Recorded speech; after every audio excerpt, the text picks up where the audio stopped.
Welcome to this episode of Chop the Rock. I am Diana Long with the Little Rock River Market, and our guest chef today is Mary Beth Sanders, who is with the Pulaski County Co-op Extension Service. She does family and consumer science as an extension agent. Yes.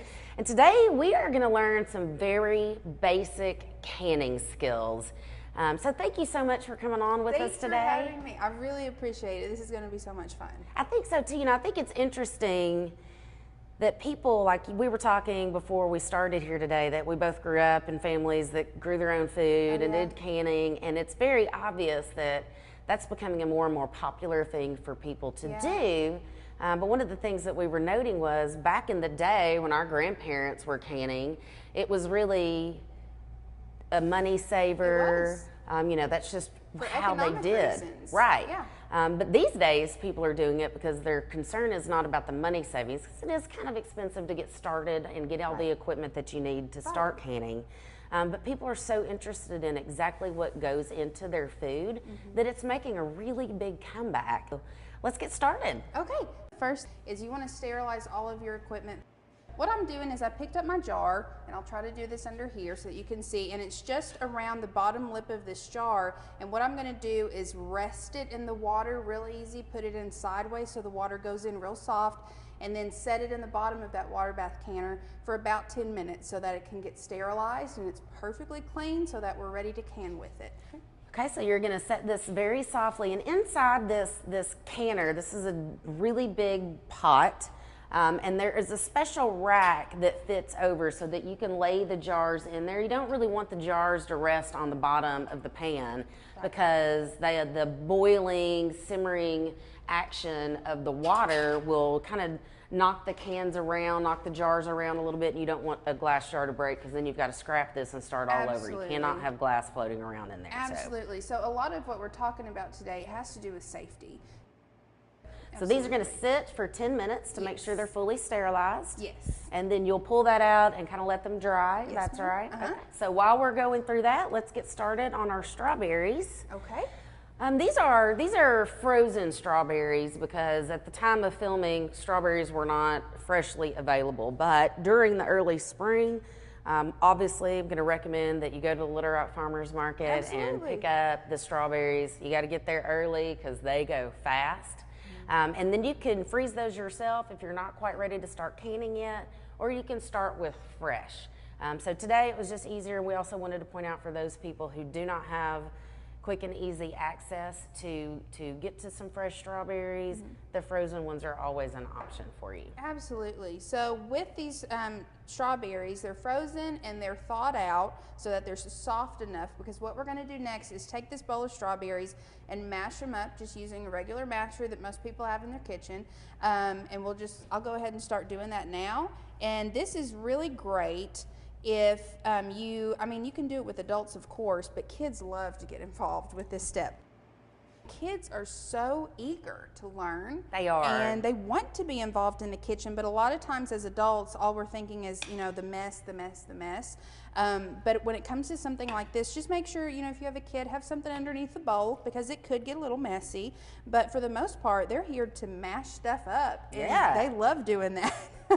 So I'm just going to keep mashing this. And if we want, we can go ahead and measure the sugar out in this bowl. So this takes 7 cups of sugar. The thing with canning is you have to have an agent that helps eliminate the amount of bacteria that can grow in whatever you're canning. And so usually that's either sugar or some sort of an acid like vinegar. So that's why you pickle things. Yes, so that you can keep that bacteria at bay. And I have had people ask me if, going through this mashing process, and they're like, oh, what would be so much easier is if we just used a blender. And I'm like, that's a good idea, or a food processor. What we're making is strawberry jam. So you want to see small pieces of fruit, not large pieces, but really small pieces. So that's why we kind of stick to the mashing process so that it's not completely pureed. So you still have those little chunks in it.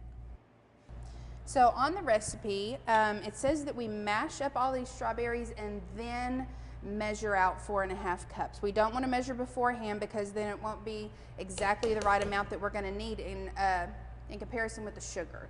So we went ahead, and these are pretty well mashed up. I think I've got all the big strawberries mashed into little tiny pieces. So let's get our pot that we're going to cook these in. And so again, when these strawberries are frozen, they are flash frozen fresh. And so these are raw strawberries. So it is important to note that you do still have a cooking process here before Absolutely. you get ready, which is why you can take plain strawberries that are fresh from a field, wash them really well, take the caps off, and mash them just like we're mashing these thawed out frozen strawberries, because you're going to have to cook it all just the same anyway. Absolutely. So, and this helps during the cooking process. We can measure 4.5 cups. And during the cooking process, you can see this is kind of thick right now. Like we said, like a thick smoothie or kind of like mashed potatoes. See, and it's going to go over. Yeah, no problem. And so whenever we cook, it helps take some of that water out and it gets a little bit more liquidy, and that's a lot easier to work with when it comes to putting this in our jars before we water bath.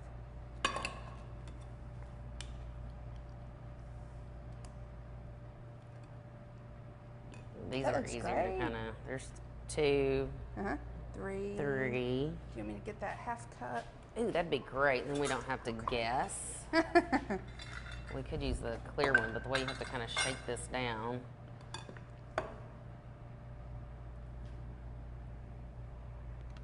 That looks great. There's our 4. It does feel very much like a smoothie. Yeah, it does. A really thick smoothie. A really thick smoothie. And then we have our half cup here. And don't be scared by the thickness that it is right now, because it will. It'll cook down and it'll become a liquid. Yeah. Look, see, just know that you're going to make a mess. You're going to make a mess, and it's fine. Okay, so we've got our 4.5 cups of mashed strawberries. And the next thing we're going to do is add our 7 cups of sugar. So I'll go ahead and dump this in and kind of give it a little mix. If you want to go ahead and mix that. Sure. And our next step is we're going to kind of get this a little pre-mixed, and now we're going to put it on the stove to cook it down. We want to bring it to a rolling boil. Okay, I think we're all mixed up. Okay. I don't see any pockets of the granulated sugar, and I'm just going to leave this spatula here, and we can use that to scrape off the bottom. And so we're going to move this over to the stove, bring it to a boil for 1 solid minute, and then we're going to skim off some foam. If you have leftover strawberries like that are already mashed up, you can actually go ahead and cook them with sugar. You want to do it separate from this pot because this is measured out according to the recipe, but you can make strawberry syrup to use with pancakes. You can just even keep the strawberries in there and put it on top of ice cream, use it as a dessert. Great. So yeah, you don't ever shortcake. Yes, you don't ever want to waste something like that has so many different opportunities. Even a smoothie. Yeah, you could turn it into a smoothie. You just put some berries, some bananas, some ice, and you've got a great smoothie on your hands. There you go. So, there you go. not waste not on that. Yes. I'm going to start, and it's already getting very liquidy. It is. It is getting very liquidy around the edges of the pan. And so Mary Beth is just doing a soft, continual stir just to make sure that this doesn't stick. So let's do this. Why don't I finish this stirring for you? Sure. And you can tell us a little bit more while this is cooking about some of the programs that y'all offer. Sure. Because you can teach these canning classes and people call in for advice. So let's tell everybody about that as a resource. Okay, so I do. I actually teach canning as a class. For participants, it can be youth or adults. Most of the programs that we offer through the Extension Service are free of charge, but this one we have to have a little additional charge with just to cover the food that's bought, the jars, things like that, and it's usually around $10 or $15. I don't take more than maybe 5 or 10 participants per class because, as you can imagine, the kitchen would get too crowded could get a little unsafe.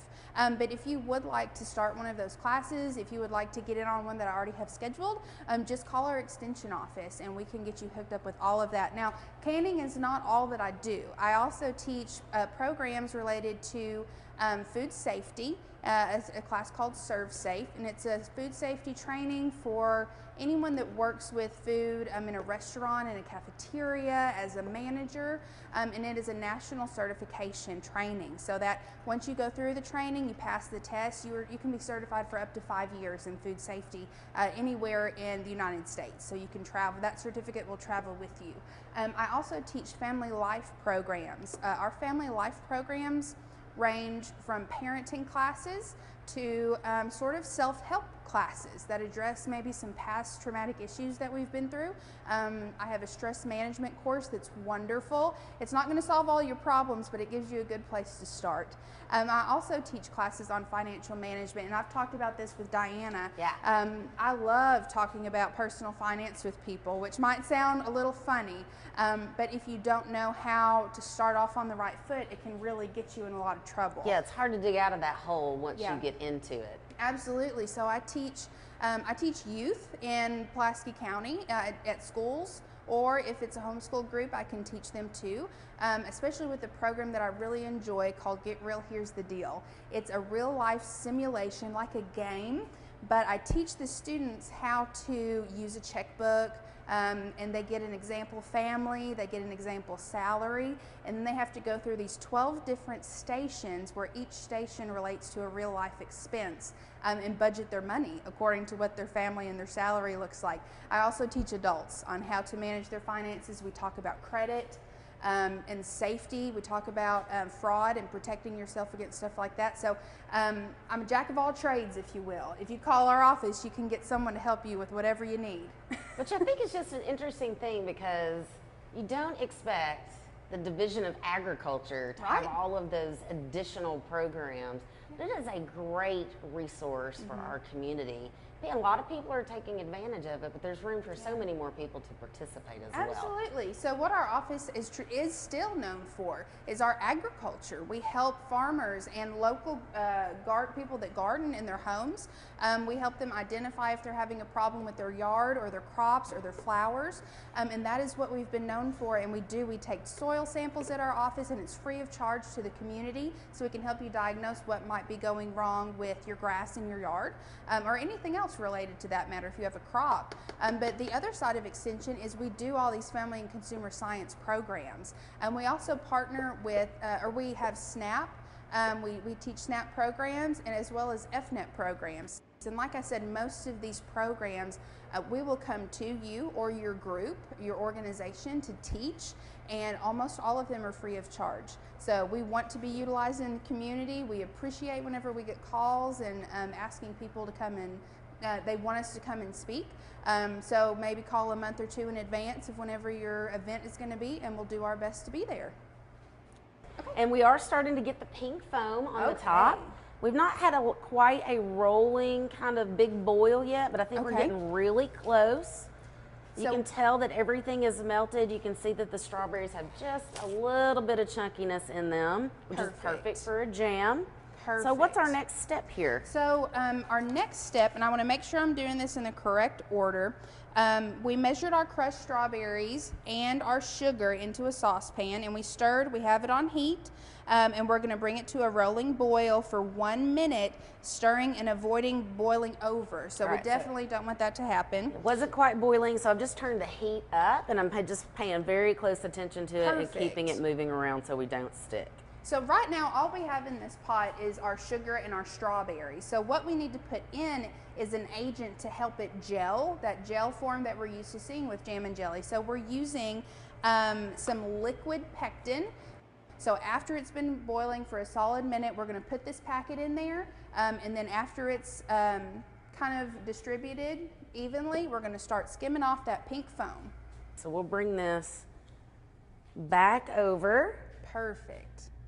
That way you guys can see the foam that we're talking about, the consistency. Let's use this real quick just to show what kind of, if you can capture that to see just how much chunkiness is still left in there. Yes. So do we continue to stir while we add this? Yes, so I've opened our gel and I'm gonna add that in. So this stuff used to come in a powder, and then you would have to mix it to make the gel. Now so it still comes in both. It So does. That's a really important thing to note. And I get calls like this quite often at the office, and someone will say, well, I have powdered pectin, but I don't have gel pectin, and my recipe says I need gel. Is there a way that I can, you know, substitute one or the other? And honestly, we don't recommend it. We recommend that you use whatever your recipe suggests, because now it's made specifically for a recipe like this. Gotcha. So if your recipe calls for liquid, go to the store and get some liquid. And I had no issue finding the liquid pectin. It was just right there, and it was next to 2 different styles of the powdered pectin. Yes. One was specifically for use in things like jelly because it worked well with sugar, and then there was another that you could use that was made specifically for low sugar content items. Yes. And so that's a really good option if you're watching your sugar, you've got someone who's diabetic, who wants to have some canned stuff. There are definitely some options out there for you. Absolutely. So I think that we're all mixed up here. So Looks now great. we are going to spoon off some of this foam. Yes. Now this is a process that is tedious, and I'll actually use that spatula. That'll This be one? perfect. And maybe just this Okay. cup for us to put the foam into. But it's very liquidy. So what I'm doing is I'm barely touching the top of this, Dragging it across. bringing up the foam, and just kind of dumping that off into a cup. Now again, this is not being done for safety reasons. This is perfect. You know, if you canned it and put this in your jars, it would be perfectly safe to eat. But this is so that we have a very consistent and even texture in our jars. Now when I'm picking up, I'm starting to get more of the clear gel, and I want to leave that because that's the good stuff that we want to keep. So you can see there's still little pieces of foam. And if you are a perfectionist, you can take all the time you want to go through and get all this foam out, but a little bit is not going to affect us very much. Gotcha. Okay. Now with this too, what we're going to start to do is fill our jars with this mixture. So we're going to bring over some jars. And we'll start with these others here that have already been sterilized for this project. Absolutely. And I'm glad that you mentioned that, because if you remember, on our back burner, we have a stock pot that has our lids for canning in it. And our lids have been in this pot and they've been boiling. Now they've cooled down well enough, but we do this beforehand as a sterilizing process to make sure that these are completely free of germs and bacteria, so that whenever we put them on our jars, we can be rest assured that everything is clean and it's been done safe. Gotcha. So we have all our jars here, minus the one that's cooling off, and we'll get that one in a second. So you fill up your ladle, kind of let it drip for a minute, and then pour it really easy into your funnel. And something very important in this process is that we're looking for, and let me make sure that I read it correctly, it's a 1/4 inch headspace.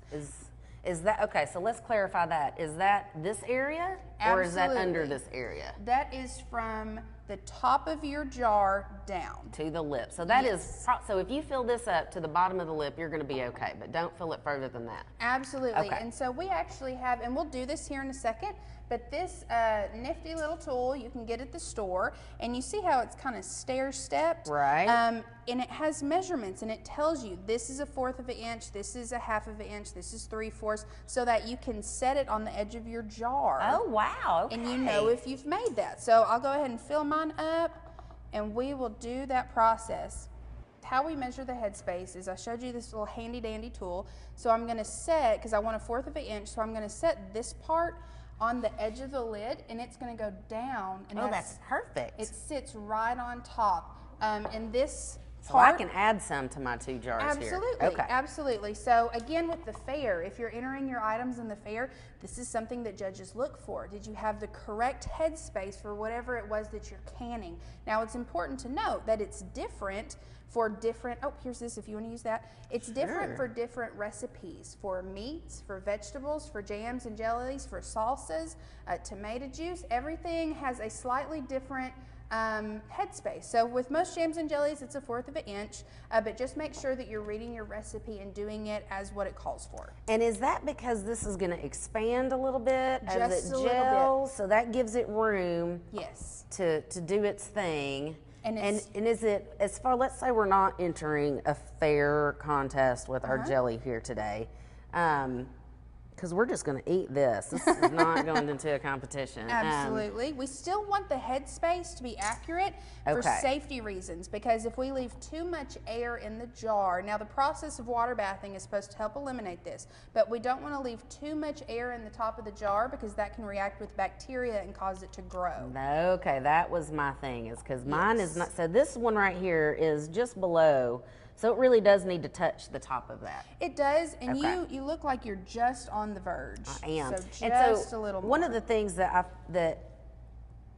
with this canning funnel, and it sticks down in there a little bit, so it raises up the level of the jelly. So it looks Right. like there's more in here than there really is. And so when I pull this thing out, It gives you a little more space. it gives you a little bit more space. And so I almost would say the way this seems to be working out is if I fill this jar to what looks like the complete top with this in here, and I take it out, It's just about that's 1/4 of an the, inch. that's the right amount. And I'm It's a- telling you, if your grandmother or your mom or even yourself has canned before, you start to find a rhythm and you see it and you know, yep, that's exactly where it needs to be. But this measuring tool is a great thing to have just to reassure yourself, and especially if you're canning and you're teaching someone else, you know, they're not able to eyeball it themselves for the first See, and time. I got too much in this one. I can tell that just by looking at it. So I'm going to grab a spoon. That's exactly what we do. Nothing and we fancy will about just it. dip it out. Yep, you just get a little spoon, Okay. take a little bit out. And again, what this mixture is really hot, the strawberry and sugar. So we, you know, of course, want to be extra careful. Be careful. Okay, now that's perfect. So this is very scientific, you know, which is interesting because a lot of cooking in like a basic recipe for cooking, you can kind of be a little bit flexible if you like less salt, if you like more salt, if Right. you want to, you know, substitute a red pepper for a green pepper, or, you know, those kinds of things. Yeah. But when you're baking and when you're canning, it is essential to follow the directions just as perfectly as you possibly can. Yes, it's a science, especially because with anything that we can and we're preserving, it's meant to be able to sit on a shelf over time. So I am just wiping around the entire lip and then the top of the lip. Yes. These are the ones that we've done. If you want to, have you already wiped those there? Oh no, I have not wiped these jars over here yet. Okay. So okay, so y'all are thinking, how in the world is she doing that? This is just a little magnetic tool that really helps, and we're putting these on a clean, dry cloth after they've been boiled. And what you can do is just take your finger, because the top part, this silver part, is not ever going to touch the food. And so you just take your finger and kind of set it on the cloth. You want to do it with the silver side up so that you're prepared and you're ready to start canning. Now I have two that are stuck together. There we go. Get those separated. Get these. And this is the part, I'm telling you, whenever I'm doing these classes with kids, they can't wait to use this magnetic little tool to pick up their lid and put That's on right. their jar. I bet. And I saw one of these tools picking up the product that we needed to do this show. I can't remember how we did this without these things. Yeah. Well, this is just another step, and you know, you might have some people that say, I've never, you know, used one of those before in my life. I've always picked up my lids, and this is what we suggest, because as Extension, we present to the community research-based information. So what we're going to do is use that same magnetic tool and pick up a lid. And we're just going to put it on top of this jar, and you can use your finger, just hold it right there. So it is on the jar. Now this is an important step, is whenever we're putting on our ring, you want to twist it on, but you don't want to just crank it tight. You want to do what we call fingertip tight. So just turn it and turn it. You feel it getting tight, and kind of give it a nice gentle little closure. Gotcha. But you're not going to just crank it as tight as you can. Okay. So we do fingertip tight, and then we just go through the rest of our jars. What we're doing is, through this process, just to reiterate, we boiled these lids, we boiled these jars. We're not touching the under part because this is what could potentially touch our jam and jelly. So we're just setting it down, only touching the top of the lid to release it from the magnetic wand, as we call it, and then putting on our ring.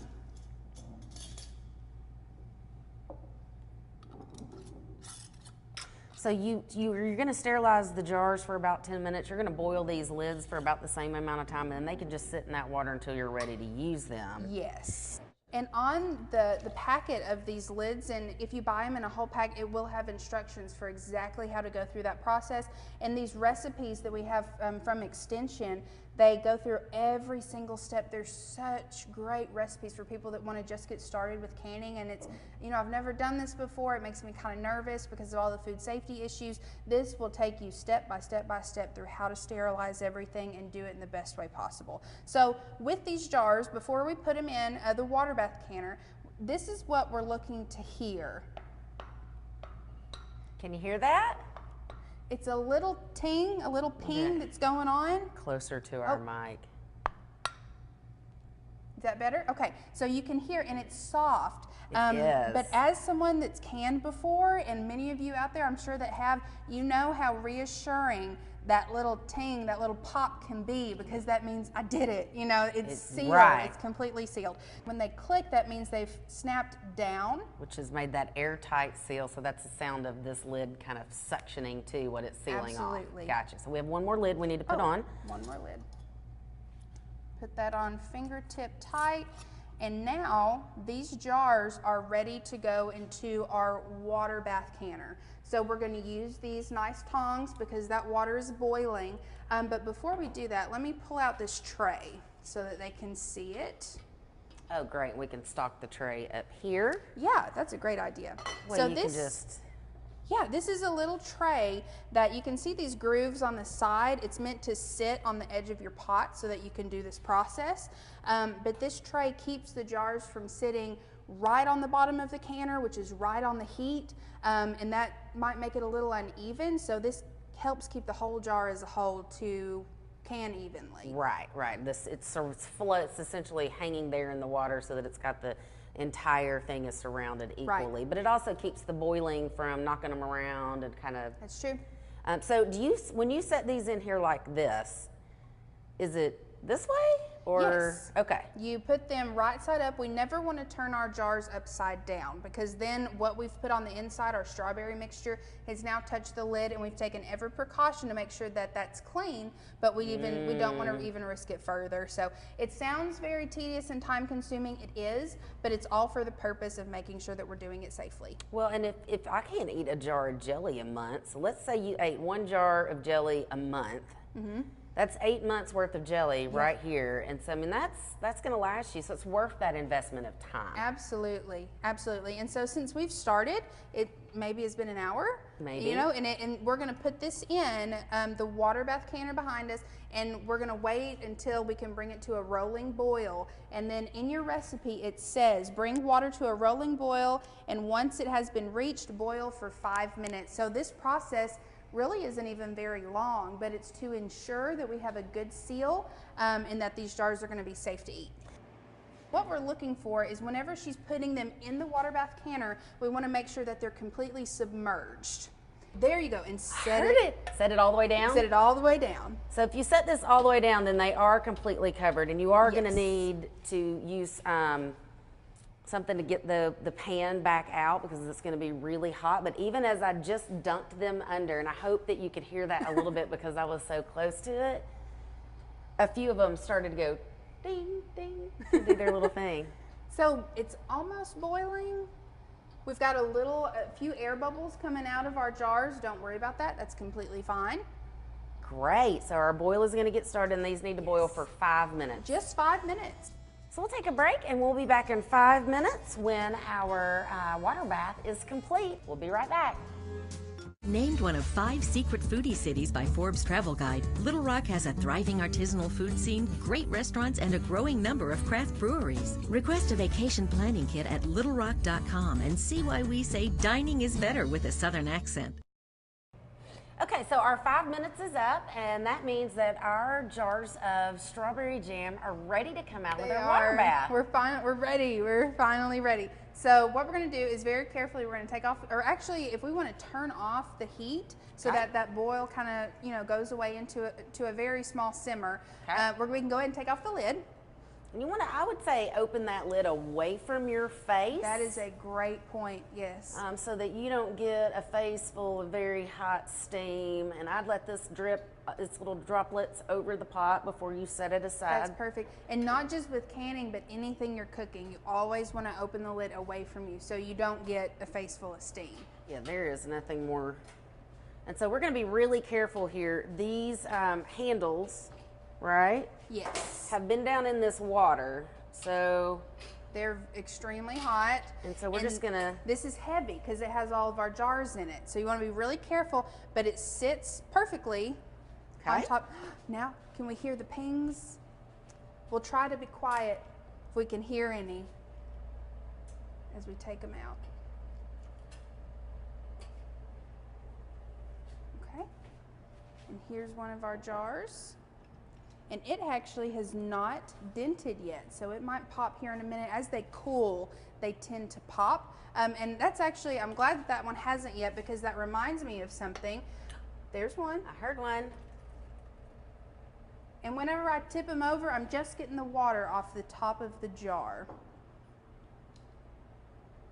Okay, and I'll actually let you get the rest of those out. Because typically, I mean, our bar area that we work with for the filming of the show is a pretty good 4 feet from our from our stovetop. But for those of you at home, especially if you've never used one of these and this is your first time, you really want to make sure that you are setting, you have an area as close to your stove and your hot water as you can, because these jars are delicate, they're hot. You may not be, I heard it. You may not be an expert at this tool yet, and this is just a safety thing for you. Absolutely. So that's what we talked. So she's going to put the rest of the jars right next to her, because they're very hot. They're very fragile. You don't want to shake them. So that's why we usually put them on the countertop that's closest to the stove. So, oh, there went another one. So we want to make sure that we're listening for those.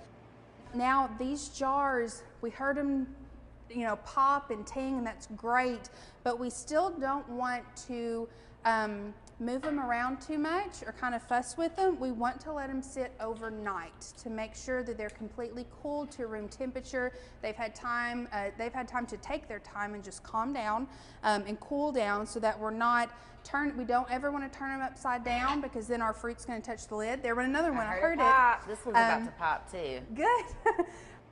Is that if they don't pop right away, you never want to rush them by putting them under a fan, because some people have, and you want to be careful in your kitchen. That'll cool the glass off too fast and it'll burst, right? It will. Yeah. And especially you want to be aware of drafts in your kitchen, like where your vents might be coming from. Or if you're doing this in the winter and the cold air is coming in. Absolutely, because we might not think of that stuff normally. Oh, we have a floor fan, but you don't want any air directly hitting these cans to make them pop on purpose. You want them to do it on their own. On their own. So maybe best case scenario is if you've got some countertop area next to your stove, where your cabinets are a little bit above, and kind of push them to the back. Right, They're out of the way, they're undisturbed, you're not going to have that airflow. Another one popped. It's so much fun when they pop. It is, because it's like you got an A+. It's like, good job, you're done. Right. That's all you needed to do. Oh, there it goes. I hope y'all can hear this, because that's the ting that you're looking for.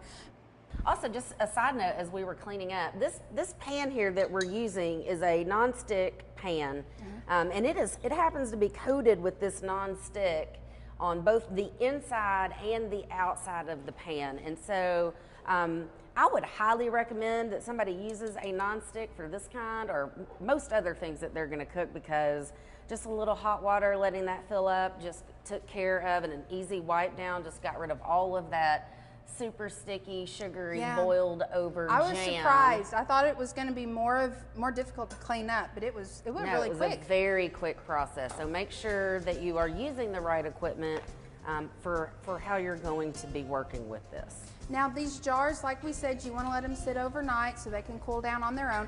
So now we're ready We're going to do grape jelly for next. grape jelly.